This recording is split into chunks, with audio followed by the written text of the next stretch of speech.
You know, the word progressive literally means forward looking. So any forward looking idea can be considered progressive, and anybody who is generally committed to a forward looking, positive, and constructive attitude to things can be considered a progressive. I think this was actually how it worked historically. For example, with the progressive era in American history. But nowadays, the meaning of progressive has been distorted by some people.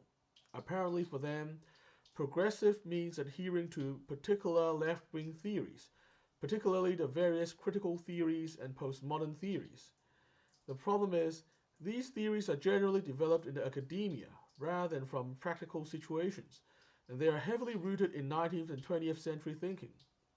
I don't see them as forward looking or open minded, and I certainly don't think this is the way to progress the 21st century West, which is why I think it's time to differentiate what I call practical progressivism from theoretical progressivism.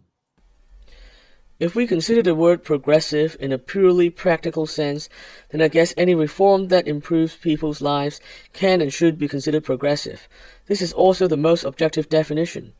From the practical progressive perspective, anything that can be objectively shown to improve people's lives is progressive, period. I think if progressive is consistently defined this way, then most people would be able to get behind it. There would be far fewer people who consider themselves anti-progressive.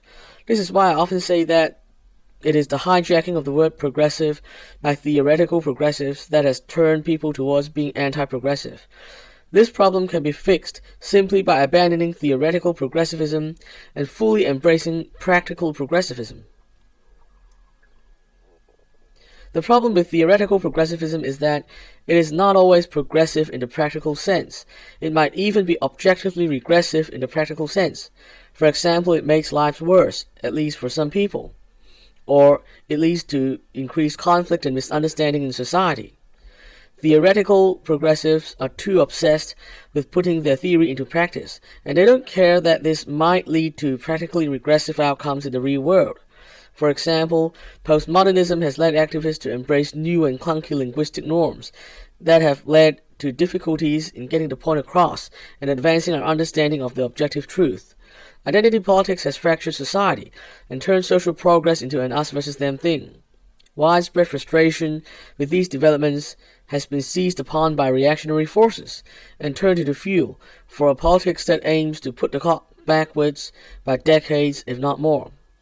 This is why in the early 21st century West, theoretical progressivism is actually practically regressive. We should just abandon all these fancy and out-of-touch theories and just focus on the question, is it going to improve things in the real world?